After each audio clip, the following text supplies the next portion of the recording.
satisfação QSJ, né? Relação satisfação QSJ, né? Porque ele é muito barato, baratinho.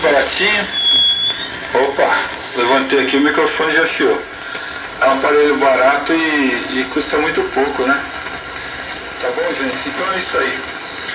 O Nelson, tudo que é CL aí quanto a dona Antônia, viu? Tudo 100%.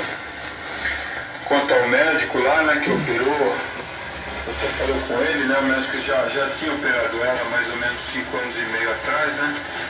E você teve a felicidade de encontrar o colega e conversou com ele lá no hospital, né?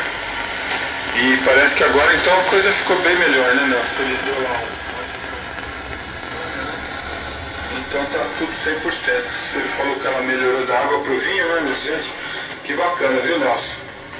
A gente fica contente, viu? Fica contente mesmo saber, porque quando tem alguma coisa errada com a gente, a primeira coisa que acontece é a gente sumir do rádio, né, Nelson? Pelo menos comigo é assim, e quando vocês não me ouvem no rádio é porque tem alguma coisa errada, né? Então a gente vê o seu retorno aí e fica contente também de saber que está tudo 100% aí, né? Só você que está agora fazendo os exames aí, vendo alguma coisa, né, Nelson? Mas é assim, viu, Nelson? A vida é essa mesmo. O importante é que a dona Antônia tá legal já, né? Sua companheira por aí.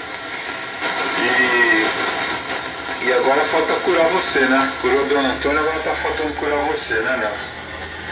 Então tá aí, 100%. Enquanto ao aparelho, que é SL, viu? Que esse aparelho foi montado em 2007, né? Você tinha reportado pra mim uma vez, viu?